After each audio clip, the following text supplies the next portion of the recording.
یزید کا امام حسین سے کیا جھگڑا تھا؟ علمی جھگڑا تھا، کوئی مسلکی جھگڑا تھا، عقیدے کا جھگڑا تھا، فقہ کا جھگڑا تھا، قرآن کی تفسیر پر اختلاف تھا؟ کیا یزید امام حسین کو نواسہ مصطفیٰ نہیں مانتا تھا؟ کیا وہ جگر گوشہ فاطمۃ الزہرا نہیں جانتا تھا؟ امام حسین کو ولی اور امام نہیں مانتا تھا؟ اہل بیت کا شہنشاہ نہیں مانتا تھا؟ جب یزید یہ سب کچھ مانتا تھا، اختلاف کیا تھا؟ اختلاف فقط سن لیں ایک ہی تھا۔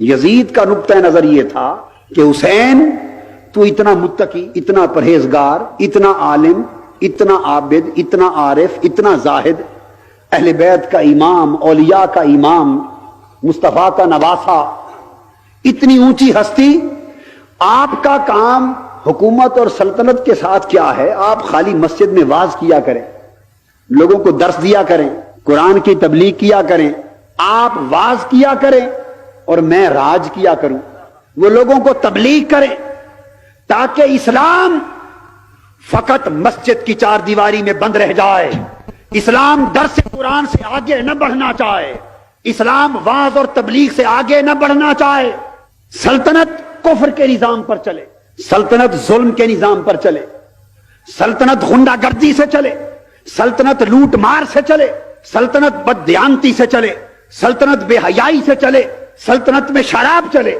سلطنت میں زنا چلے، سلطنت میں جوا چلے، سلطنت میں ظلم چلے، سلطنت میں کفر چلے، سلطنت کافرانہ نظام پہ چلتی رہے اور حسین جیسے لوگ بھی زندہ رہیں، مگر یہ نظام حکومت کو چیلنج نہ کریں، نظام حکومت سے ٹکر نہ لیں، سیاست کے میدان میں قدم نہ رکھیں۔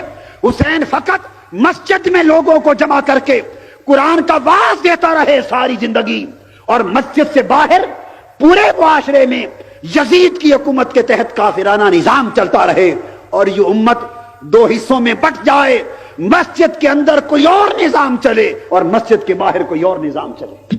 بس یزید کا یہ فکر تھا۔ امام حسین نے اس کو قبول کیا؟ امام حسین اگر قبول کرتے، معرکہ کربلا کبھی بپا نہ ہوتا۔ امام حسین اس یزیدی تصور کو قبول کرتے تو کبھی ان کے سر کٹ کے نیزے پر نہ چڑھتے، حسین کبھی سید الشہداء نہ بنتے، یزید کبھی بدبخت قرار نہ پاتا، اسلام کی تاریخ خانوادہ اہل بیت محمد کے ساتھ کبھی رقم نہ ہوتی، اور آج حق اور باطل کا یہ امتیاز انسانیت کو کبھی معلوم نہ ہوتا۔ امام حسین نے یزیدی تصور کو رد کر دیا، فرمایا یزید میرے نانا فقط مسجد کے اندر بند رہنے والا دین لے کر تشریف نہیں لائے تھے، میرے نانا فقط واعظ اور تبلیغ والا دین نہیں لائے تھے۔ اگر میرے نانا محمد مصطفیٰ صلی اللہ علیہ وآلہ وسلم نے دین کو فقط واعظ میں بند رکھنا ہوتا تو مکہ کے کافروں سے بھی کبھی لڑائی نہ ہوتی۔ اگر میرے نانا مصطفیٰ نے دین کو فقط تبلیغ میں بند رکھنا ہوتا تو کبھی مکہ سے مدینہ ہجرت کرنے کی نوبت نہ آتی۔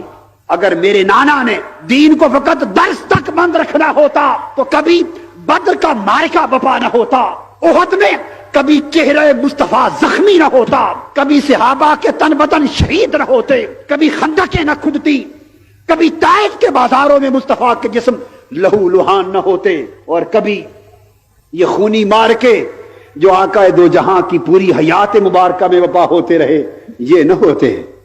امام حسین نے یزید کے تصور کو رد کر دیا، فرمایا میں اس دین کی خاطر جو دین میرے نانا لے کے مبعوث ہوئے، میں اسے فقط مسجد کے منبر اور محراب تک محدود نہیں رکھنا چاہتا، میں کربلا کی ایک خونی داستان رقم کر کے قیامت تک کے مسلمانوں کے لیے فیصلہ کر دینا چاہتا ہوں کہ جو لوگ دین کو فقط تبلیغ میں بند کرنا چاہیں وہ جان لیں کہ یزید کے پیروکار ہیں، اور حسین کے پیروکار وہ ہیں کہ جو دین کا فقط واعظ نہیں بلکہ کربلا کی داستان رقم کرتے رہے۔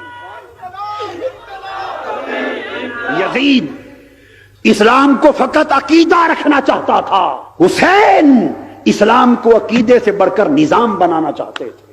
یہ جنگ تھی۔ آج یہ فیصلہ ہمیں کرنا ہے کہ ہم یزیدی تصور پہ چل رہے ہیں یا حسینی تصور پہ چل رہے ہیں۔ قوم کس تصور پہ چل رہی ہے؟ یزیدی تصور پہ چل رہی ہے۔